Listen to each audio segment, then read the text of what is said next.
Old pension scheme इसलिए बेहतर है क्योंकि हम उम्मीद करते हैं कि कोई भी रिटायर होने के बाद कम से कम 20-25 साल तो जिंदा रहेगा।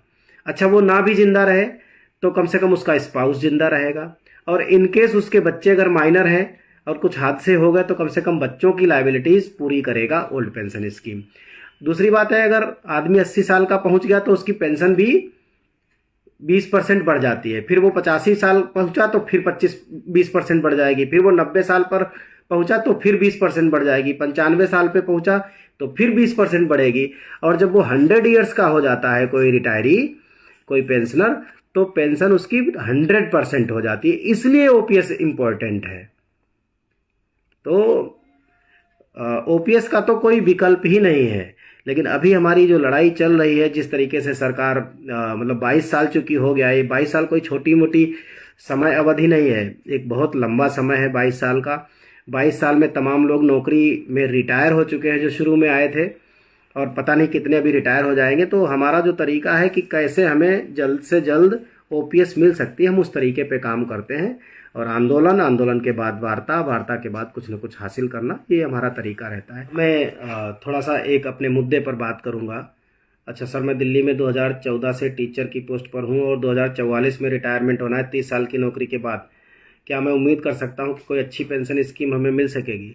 देखिए अमित जी, 30 साल की नौकरी में एक बड़ा कार्पस बनता है, और एक बड़े कार्पस में देखिए एनपीएस की 30 साल की नौकरी में और ओपीएस की 30 साल की नौकरी में अंतर, जो पेंशन का जो अंतर होगा वो कम से कम 2 गुने का अंतर होगा। मतलब ओल्ड पेंशन स्कीम में अगर 1 लाख रुपए पेंशन बनेगी, तो जो एनपीएस में कॉर्पस से जो पेंशन बनेगी वो 50,000 बनेगी। मतलब दुगने का अंतर है मोटा मोटा।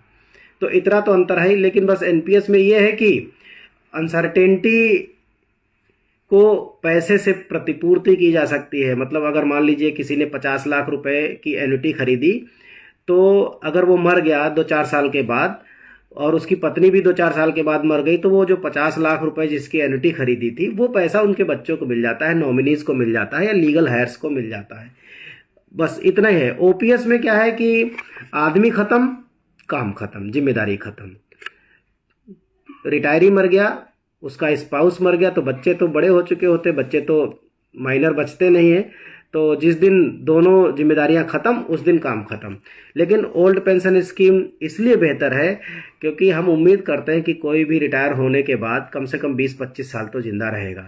अच्छा, वो ना भी जिंदा रहे तो कम से कम उसका स्पाउस जिंदा रहेगा, और इनकेस उसके बच्चे अगर माइनर हैं और कुछ हादसे हो गए तो कम से कम बच्चों की लायबिलिटीज पूरी करेगा ओल्ड पेंशन स्कीम। प्रदेश में यूपीएस कब आएगा कह नहीं सकते। अभी 2-3 राज्यों में यूपीएस गया है, जैसे असम में भी नोटिफिकेशन शायद हो गया है, महाराष्ट्र में नोटिफिकेशन हो गया है, उत्तराखंड में नोटिफिकेशन हो गया है। यूपी में कब आएगा ये मैं कह नहीं सकता, ये तो यूपी के लीडर से बात करनी पड़ेगी। लेकिन हाँ, संभव है कि यूनिफाइड पेंशन स्कीम को उत्तर प्रदेश में भी एक बार इंडोर्स किया जाएगा। वीआरएस में कितना परसेंटेज एग्जिट हो सकता है एनपीएस में? अगर आप 20 साल की नौकरी के बाद वॉलंटरी रिटायरमेंट लेते हैं तो 60% पैसा निकाल सकते हैं, और 40% की आपको एन्युटी खरीदनी पड़ेगी। संजय पांडे जी, हमारा सर्विस 19.5 साल का है, क्या यूपीएस ऑप्ट कर सकते हैं? ऐसा कुछ क्वेश्चन है। चला गया क्वेश्चन, कहाँ चला गया? उनका 19.5 साल, देखिए 19.5 साल का मतलब है 19 दूना 38, और 39% 39% पेंशन यूपीएस में बन सकती है। 19 साल की नौकरी में कॉर्पस तो बहुत ज़्यादा इकट्ठा नहीं होगा। मुझे लगता है कि अगर आप पे लेवल 7 में भी नौकरी कर रहे होंगे तो 50 से 60 लाख रुपए हो सकते हैं, 60 लाख के आसपास हो सकते हैं। 60 लाख का मतलब हो गया कि 24-25 लाख रुपए उसमें आपका है, और बाकी सरकार का है, गवर्नमेंट का है मोटा मोटा। तो आप मान के चलिए कि यूनिफाइड पेंशन स्कीम में जो भी आपका लास्ट 12 मंथ का जो एवरेज होगा, उसका 39% पेंशन यूनिफाइड पेंशन स्कीम में मिल सकता है।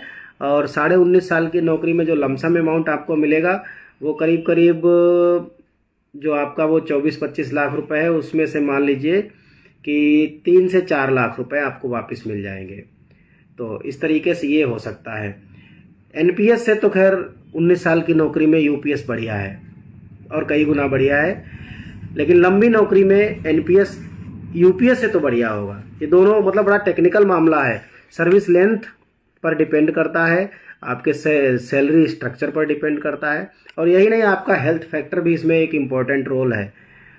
तो ये है कि और कोई सवाल हो तो ले लेते हैं। यूपीएस में सेवानिवृत्ति पर 40, हाँ देखिए यूपीएस में रवि ठाकुर जी का अच्छा सवाल है। देखिए यूपीएस में भी आप 60% निकाल सकते हैं, एनपीएस में भी 60% निकाल सकते हैं। दोनों में अंतर क्या है ऐसे समझ लीजिए। एनपीएस में आप 10 रुपये कटवाते हैं, सरकार 14 रुपये हर महीने डालती है। यूपीएस में आपका 10 कटेगा, सरकार भी 10 ही ऐड करेगी, 14 ऐड नहीं करेगी। सरकार 8.5% अलग रखेगी, उसका कहा है पूल कार्पस, उससे कोई आपको लेना देना नहीं रहेगा। जो आपका 10% और सरकार का 10% ये जो मिलके इकट्ठा होगा, इसमें से आप 60% तक विड्रॉ कर सकते हैं।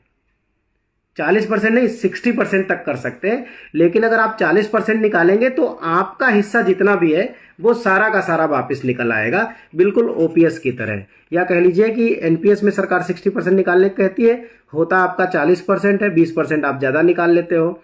तो कहने का मतलब ये है कि यूपीएस में विड्रॉल की फैसिलिटी सेम है, आप अपना हिस्सा तो पूरा निकाल ही सकते हो।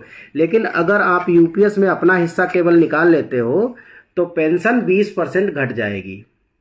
मतलब जिनको 50% मिलनी चाहिए उनकी 30% रह जाएगी, और जिनको 40% मिलनी चाहिए उनकी 20% रह जाएगी। ये प्रॉब्लम है यूपीएस में। अभी कोई सर 30 वर्ष की नौकरी जो कि 44 में पूरी होगी, क्या कोई अच्छी? हाँ अमित भारद्वाज जी, देखिए अभी तो 30 साल तो एक बड़ा लंबा समय है। एनपीएस असल में प्रॉब्लमेटिक उन्हीं के लिए है जिनकी सर्विस लेंथ कम है, 15, 20, 22 साल की है, उनके लिए प्रॉब्लमेटिक है।